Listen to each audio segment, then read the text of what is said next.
Saat ini sedang ramai pemberitaan tentang guru, tentang persinggungan antara guru, murid, dan juga orang tua. Seperti yang sedang ramai saat ini adalah kasus Ibu Supriyani, guru SD 4 Baitu, Sulawesi Tenggara, yang dilaporkan orang tua karena dituduh menganiaya anaknya.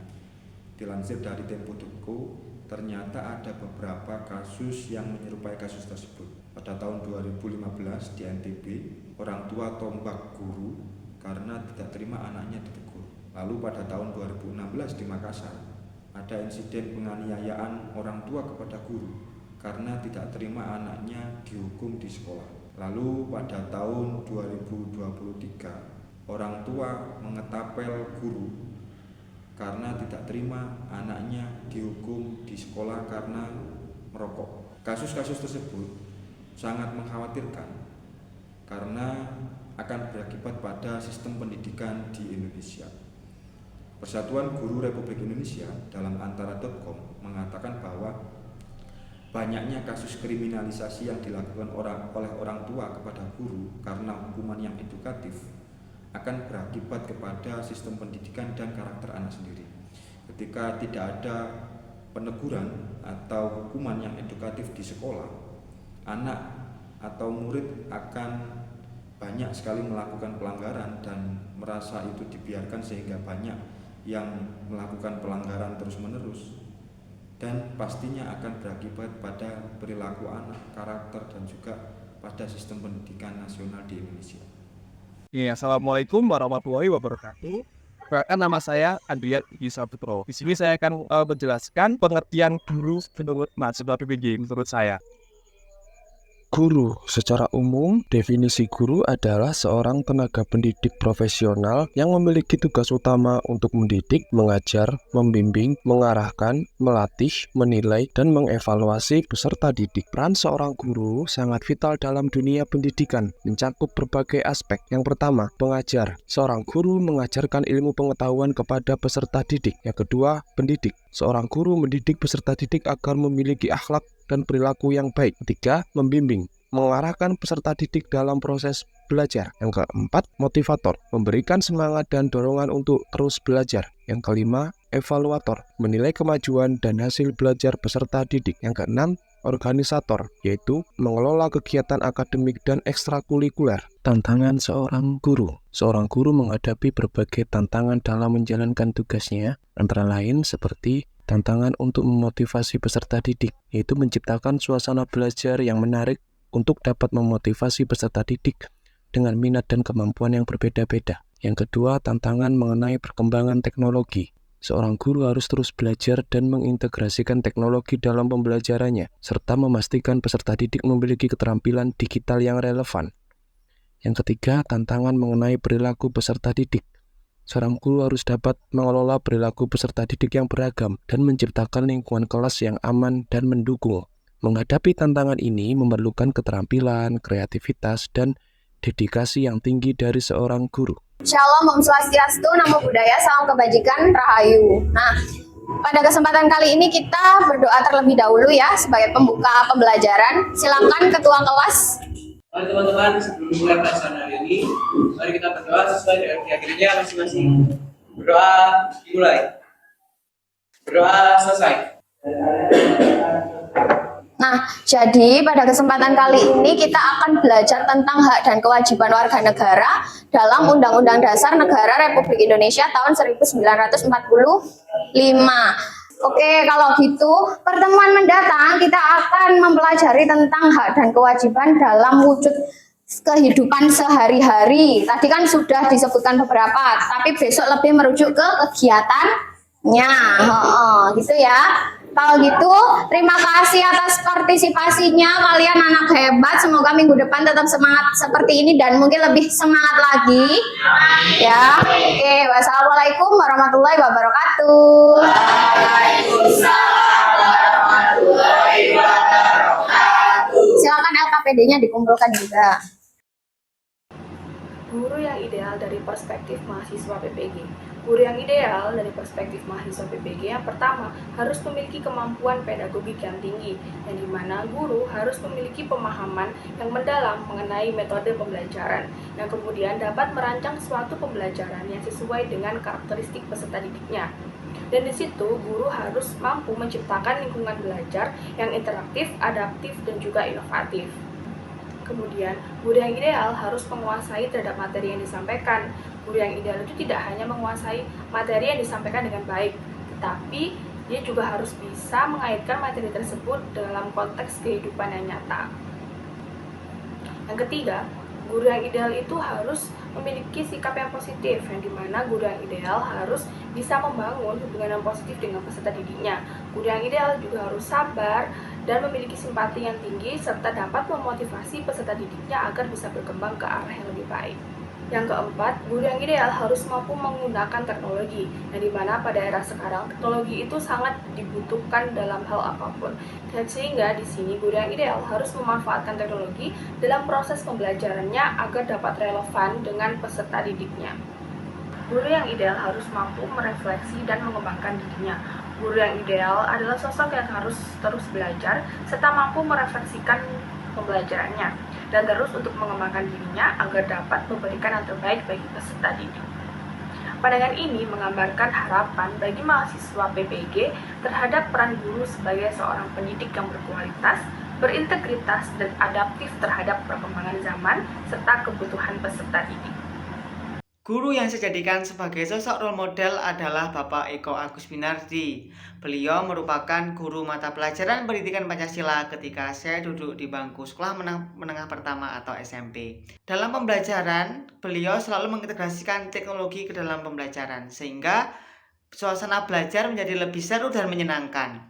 Pada saat mata pelajaran pendidikan Pancasila itu berada di jam terakhir pembelajaran. Sudah bisa kita bayangkan bahwa di sore hari itu pasti kita sebagai seorang siswa merasa capek, merasa lelah karena seharian telah melaksanakan pelajaran dari pagi hingga sore. Waktu itu beliau membuat atau mendayagunakan sebuah aplikasi pembelajaran pendidikan Pancasila, sehingga kita sangat antusias karena pada game itu menayangkan klasemen siapa yang berhasil menjawab pertanyaan dengan baik dan benar terkait dengan materi itu akan berada di posisi puncak atau klasemen pertama, kedua, dan ketiga.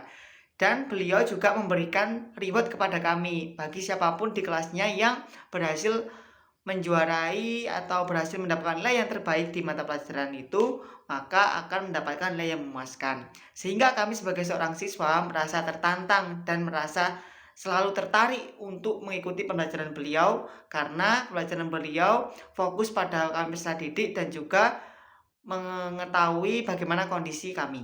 Selanjutnya, definisi role model. Role model adalah panutan, di mana dalam Kamus Besar Bahasa Indonesia, panutan sama artinya dengan teladan. Teladan yaitu sesuatu hal yang baik atau yang patut untuk dicontoh. Namun lebih dari itu, guru harus memberikan contoh yang baik yang patut untuk ditiru oleh peserta didiknya. Peserta didik yang meniru guru untuk berlaku positif, maka dia akan memiliki karakter yang positif pula.